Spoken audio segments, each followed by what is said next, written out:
Mr. Whitmire, in cause number 25 DCCR 0057, you're charged with a second-degree felony offense of possession of a controlled substance from October 12th of 2024. And how do you plead to that charge? Are you pleading guilty freely and voluntarily? And are you pleading guilty because you did what they've charged you with? I have here on the tablet some documents that have your signature on them that the state's marked as exhibit number 1. Before you sign these, did you go over them with Mr. Rojas? And do you fully understand them? And do you understand, if I follow the agreement that you've made with the district attorney, that you'll be waiving or giving up any right to appeal?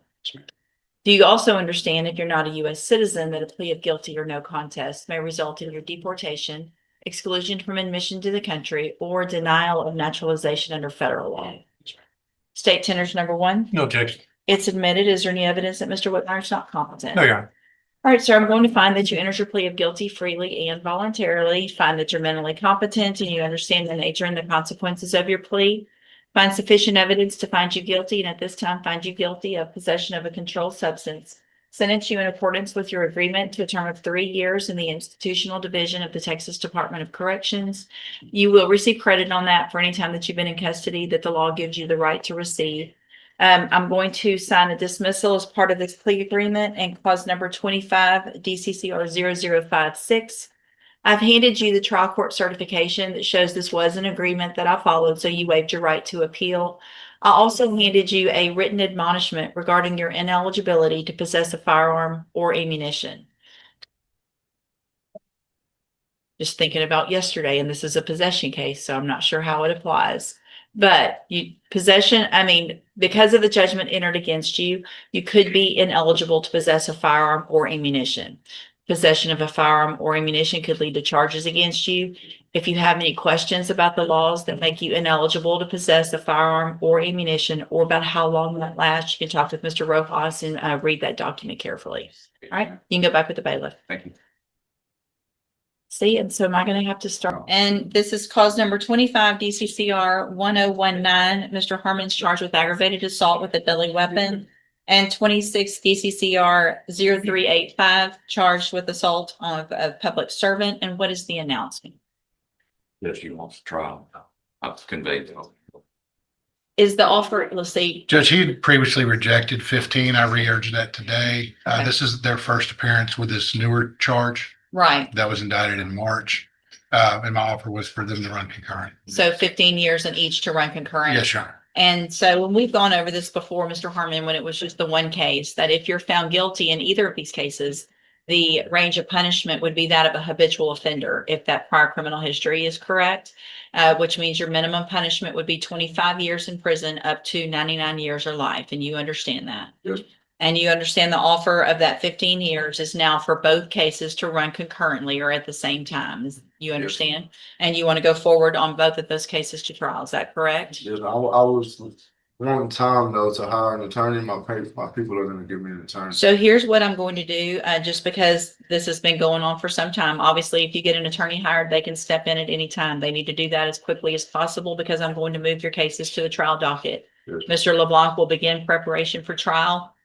And if they get someone hired, they'll substitute in. Otherwise, he will go ahead and be prepared when that trial date comes up. Okay. Okay. All right. And Judge, also that second case, I believe it could be, they try that and then you can turn around and try the next one as well. Yes, Judge. We'd be seeking to stack. So, Mr. Harmon, also, and I know you've gone over that with him as well, Mr. LeBlanc, that if you're found guilty in both of the cases, because those are different offense dates, that the cases could be stacked or run consecutively. If you're given a sentence in one and then they go to trial in the next, then the district attorney's office can ask me, and then it's up to me if those cases are stacked or run at the same time. Do you understand? So it would be stacked, not concurrent. Well, it would be up to me. So it depends on if we go to trial on both of those cases, I would hear all the evidence in both of the cases. And if I decide that whatever sentences you're given in each of those cases, if I think they need to be stacked, then that's up to me. It's not a jury question. It's a court question. Okay. The plea agreement, if you wanted to enter a plea, is negotiated that they would run at the same time if you wanted to take the plea deal. Oh, okay. But if it goes to trial, then it becomes up to me if you're found guilty in both. Does that make sense? Yes, ma'am. Okay. And you want to go to trial? Yes, ma'am. All right. We'll get it set for trial. Then you can go back with the bailiff. Good morning. Are you Joseph Roberts? Yes, ma'am. Good one. Good morning. This is 20-34226. Mr. Roberts.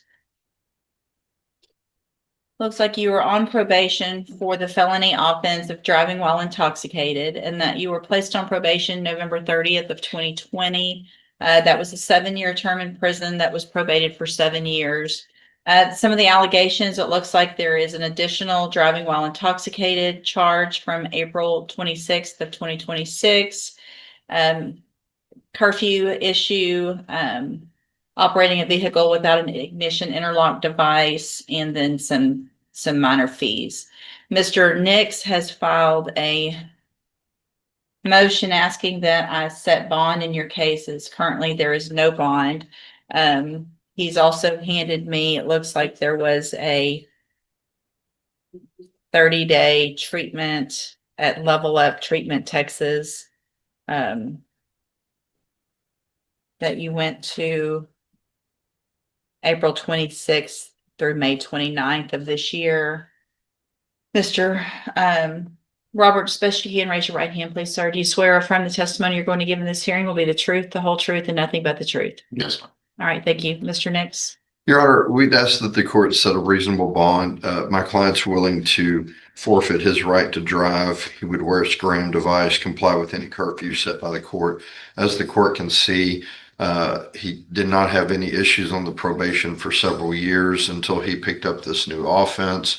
It was not his vehicle. There were several other occupants in the vehicle, which would explain why he wasn't complying with the interlock device. He obviously knows that he made a pretty terrible mistake. And if the court will acknowledge, just 3 days after his arrest, he voluntarily did a month of inpatient rehabilitation. Also, I'd like the court to take knowledge of, and although I didn't put it in my motion, I think we've made the court aware with the district attorney. His daughter was brutally murdered about 10 days ago now, somewhere around there. 2 weeks. About 2 weeks ago. His daughter's funeral is this Saturday. She was the victim of one of our homicides here in Beaumont out of a domestic violence situation with what appears to be a boyfriend or ex-boyfriend. He'd like to, be obviously on bail so that he can attend his daughter's funeral. He would adhere to any recommendations, anything that the court requires of him of his bond. He's also just been accepted into an IOP program where he will be doing counseling therapy for alcohol substance abuse. As part of that program, they do random alcohol and drug tests. This is something that his insurance offered him after finding out about his daughter. So not exactly related to the DWI, but it's related to finding out that his daughter was murdered in the way she was murdered. He's taking advantage of that. Obviously, he doesn't want to have an episode where he falls off given what his family's going through. He is not the sole provider of his family, but he is the main provider of his family. They have 2 homes, one home that they live in, another home that they haven't been able to sell. So they have 2 mortgages to pay for and bills. Is that correct, Mr. Yes, sir. And right now I'd ask if Mr. Roberts can give more details to the IOP than I might be able to. Can you explain to the judge? What's the name of it, or where is it? What's it through? It's Trust Health. Trust. Trust. TROST. Trust. Yes, ma'am. We do 3-hour sessions, 3 days a week. Is it on? That's a group. Is it I online? do it virtual. I do virtual. Yes, ma'am.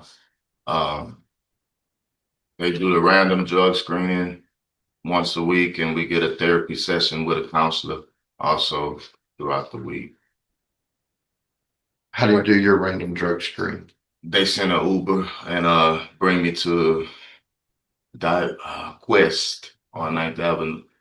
So Have you already done one of those? I have one set up for tomorrow. Okay. Yeah. Where do you work? There you go. With Bechtel, Environmental Safety and Health Representative with Bechtel. For LNG. So how would you get to and from work and things like that if you're not going to drive? Yeah, my nephew also works out there, same shift, so I can ride with him. Okay. Just for the record, I am reviewing, the court's file, and part of that does include the probable cause affidavit for the new, driving while intoxicated. I was looking to see, but I don't know that It's not yet been received, Your Honor. Testing has not yet been completed. I was trying to also see, do you have a copy of that previous precedence report? I had it on my computer earlier, Your Honor, to pull it back up. Ours didn't, because it's an older case, it's not in here. Okay, please, ma'am.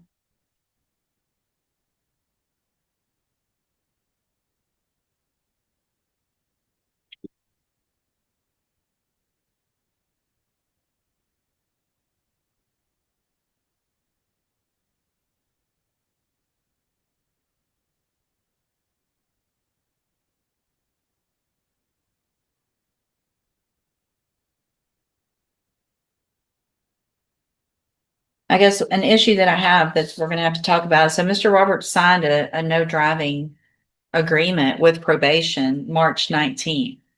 And then the allegations are that a month and a week after when this happened, he was driving. So he'd already told someone and signed an actual document saying he wasn't going to drive. So obviously the argument of I'm not going to drive gives me some concern because you already have been there, done that.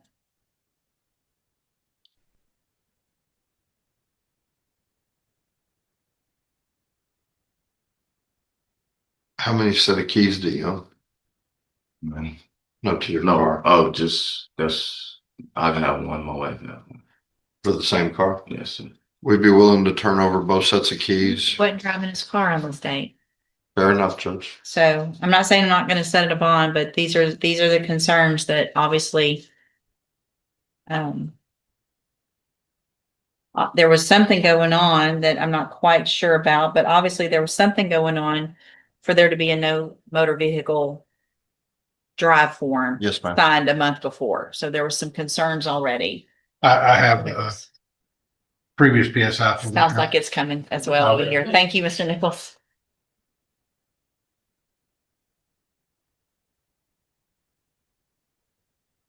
You take it.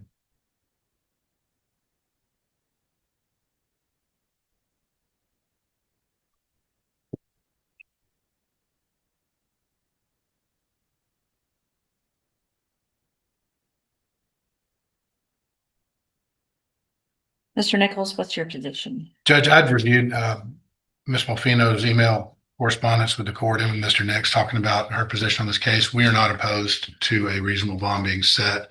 Obviously, we have concerns, same as the court with the driving. I believe a SCRAM will take care of any concerns about substance abuse, but there's just not an easy way to be completely certain about the driving. Given the circumstances, given his willingness to do what he's already done and what he's going through, that's why the state does agree for a reasonable bond in this case, Your Honor. Okay, so Mr. Roberts, I want to make sure you understand, I'm going to set a bond, and if you make that bond, there will be some very specific conditions. Some of those conditions are conditions you already have on the probation. At this point, I understand that you're going through something very traumatic in your life, which tends to lead for people who have substance abuse or alcohol issues for those to get worse. If you don't take advantage of this opportunity while you're out on bond, I can assure you, you're not going to get any opportunity. You're going to be back in jail and you're going to be looking at going to prison for the 7 years that you've already agreed to on that underlying case and who knows what on the other. So this is make it or break it, going to prison type thing, even though it's just a bond. Do you understand? Yes, ma'am. So what I'm going to do is grant the motion to set a bond in cause number 20-34226. I'm going to set the bond at $25,000. I am going to order as a condition of that bond that you wear a SCRAM device at all times. If there is a positive alcohol screening, I will know about it. There will be a warrant. There will be no bond, and we'll be looking at that 7 years. It's that simple. Also, as a condition of that bond, you are not to drive any vehicle ever, period, under any circumstance. If you're with people and they're drinking, then you're not the one that drives. Y'all walk, y'all get an Uber, you do something else. You understand?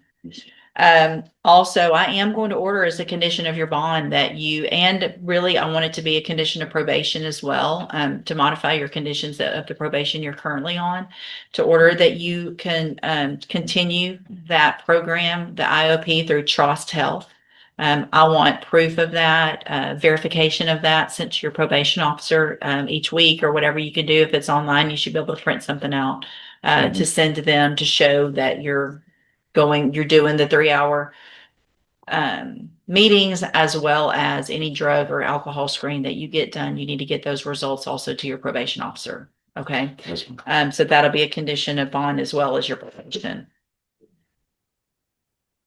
Any other conditions that I didn't cover? Those are the ones that I was concerned about. I think that'll cover it. Okay. All right. So what we'll do, if you make that bond, you'll have another court date set. Stay in touch with Mr. Nick. He'll let you know when you need to be back here and in court. And again, whatever you need to take care of to keep yourself doing the right thing, going through what you're going through, you need to make sure and get that done. Because being in prison won't help the rest of your family. Okay. All right. Thank Yeah, you, Judge. yes, sir. I'll shoot a message over. to Judge Thank you. I Townsend. appreciate it.